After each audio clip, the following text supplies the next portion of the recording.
அன்பார்ந்த இணையதள நேயர்களை மீண்டும் www.qcrc.in என்ற இணையதளத்திற்காக நியூஸ் தமிழ் செய்தி அறிக்கையில் உங்களை சந்திப்பதில் பெருமகிழ்ச்சி அடைகிறோம். இன்று 18 ஏப்ரல் 2009 முக்கிய செய்திகளை தற்போது பார்க்கலாம். அமெரிக்காவின் வர்த்தக நகரமான நியூயார்க்கை குலுங்க செய்தனர் ஈழ தமிழ் நாட்டு மக்கள். நியூயார்க் நகரில் தமிழ் ஈழ தேசிய கொடிகளுடன் மாபெரும் எழுச்சி பேரணியில் 5000க்கும் அதிகமான தமிழர்கள் பங்கேற்றதாக நியூயார்க்கில் இருந்து தகவல்கள் வெளிவந்து கொண்டிருக்கிறது. ஜெர்மன் நாட்டின் சிறந்த எழுத்தாளரும் மனித உரிமை ஆர்வலருமான திரு தாமஸ் அவர்கள் வெளியிட்டுள்ள ஒரு செய்தி அறிக்கையில், இலங்கை நாட்டிலுள்ள இலங்கை இராணுவத்தினர் தமிழர்களை தினமும் கற்பழிப்பது, கொடுமைப்படுத்துவது, கொலை செய்வது, கொள்ளையடிப்பது போன்ற செயல்களில் தினமும் நிகழ்த்தி கொண்டிருக்கிறார்கள் என்று ஒரு பயங்கர குற்றச்சாட்டை தன்னுடைய செய்தி மூலம் வெளியிட்டு இருப்பதாக ஜெர்மனியிலிருந்து தகவல் வெளிவந்து கொண்டிருக்கின்றன.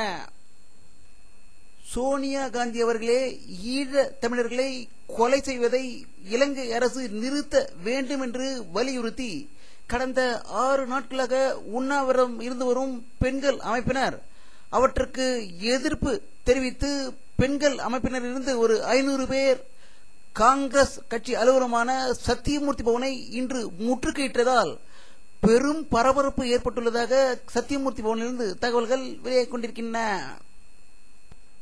சென்னை புரசைவாக்கம் தானா தெருவில் திமுக கூட்டணிகளின் வேட்பாளர் அறிமுக கூட்டம் மிக பிரம்மாண்டமாக தமிழக முதல்வர் கருணாநிதி அவர் தலைமையில் நடந்து கொண்டு இருப்பதாக செய்திகள் வெளியாகிக் கொண்டிருக்கின்றன.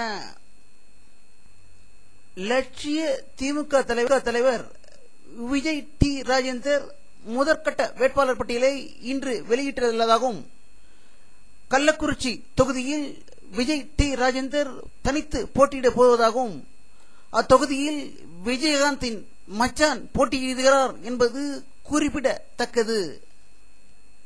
ஈழ தமிழர்கள் வேதனைப்படுவதை அறிந்து மேலும் ஒருவர் சென்னையில் தீக்குளித்ததால் சென்னை நகரம் கடும் துயரத்தில் துவண்டு கொண்டிருப்பதாக செய்திகள் வந்து கொண்டிருக்கின்றன.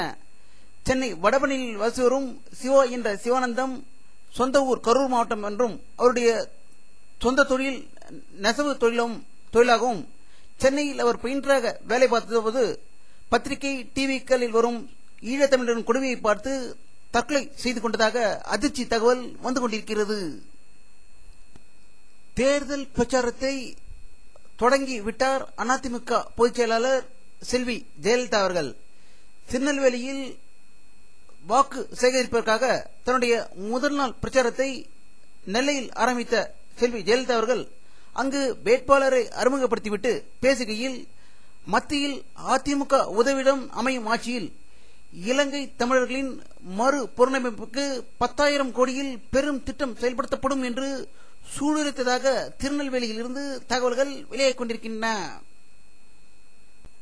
திமுகவின் தளபதி, பொருளாளர், இளைஞரணி செயலாளர் என்று அவருடைய தொண்டர்களால் பாசத்தோடு அழைக்கும் திரு மு.க. ஸ்டாலின் அவர்கள் தென்சென்னை மாவட்டத்தில் தன்னுடைய பிரச்சாரத்தை தொடங்கியதாகவும், திரு பாரதி அவர்களுக்கு ஓட்டு வேட்டை வேளச்சேரியில் ஆடியதாக செய்திகள் வெளியாகிக் கொண்டிருக்கின்றன. காங்கிரஸ் தலைவர் தங்கபாலு வருமானத்துக்கு அதிகமான சொத்து சேர்த்ததாக கூறி சிபிஐ விசாரணைக்கு உத்தரவிட கோரி தாக்கல் செய்யப்பட்ட மனுவுக்கு 1 வார காலத்திற்குள் பதிலளிக்குமாறு தங்கபாலுவுக்கும் சிபிஐக்கும் நோட்டீஸ் அனுப்ப சென்னை உயர்நீதிமன்றம் உத்தரவிட்டுள்ளதால் தங்கபாலு படபடப்பில் இருப்பதாக செய்திகள் வெளியாகிக் கொண்டிருக்கின்றன. தமிழக முதல்வர் திரு கருணாநிதி அவர்கள் தலைமைச் செயலகத்திற்கு திடீரென வந்து அமைச்சரவை கூட்டத்தை கூட்டியதாகவும், நாட்டில் நடந்து வரும் வளர்ச்சி பணிகளை பற்றி விவாதித்ததாக தலைமைச் செயலகத்திலிருந்து செய்திகள் வெளியாகிக் கொண்டிருக்கின்றன. ராஷ்டிரிய ஜனதாதள கட்சி தலைவரும் மத்திய ரயில்வே அமைச்சருமான திரு லல்லு பிரசாத் யாதவ் அவர்கள் இன்று காங்கிரஸ் மீது ஒரு அணுகுண்டை தூக்கி போட்டார் என்றே சொல்லலாம். பாபர் மசூதி இடிப்பில் காங்கிரசுக்கு முக்கிய பங்கு இருக்கிறது என்று கூறியதால் காங்கிரஸ் சூடுபட்ட பூனை போல் துடைத்துக் கொண்டிருப்பதாக டெல்லியில் இருந்து தகவல்கள் வெளியே கொண்டிருக்கின்றன. சமாஜ்வாதி கட்சி பொதுச் செயலாளரும் நடிகருமான சஞ்சய் தத் உத்தரப்பிரதேச மாநிலம் பிரதாப்கர் என்ற இடத்தில் நேற்று நடைபெற்ற தேர்தல் பிரச்சார பொதுக்கூட்டத்தில் பேசியபோது தன்னுடைய கட்சி வேட்பாளரை பிரதாப்கர் மாவட்ட மக்கள் வாக்களித்து அவரை தேர்ந்தெடுத்தால் பிரதாப்கர் மாவட்ட மக்களை கட்டிப்பிடித்து முத்தம் தருவேன் என்றும் தேவைப்பட்டால் உத்தரப்பிரதேச முதல்வர் மாயாவதியையும் கட்டிப்பிடித்து முத்தம் கொடுப்பேன் என்று கூறியதால் அவர் மீது வழக்கு பதிவு செய்யப்பட்டுள்ளதாக லக்னோவிலிருந்து தகவல்கள் வெளியாகிக் கொண்டிருக்கின்றன.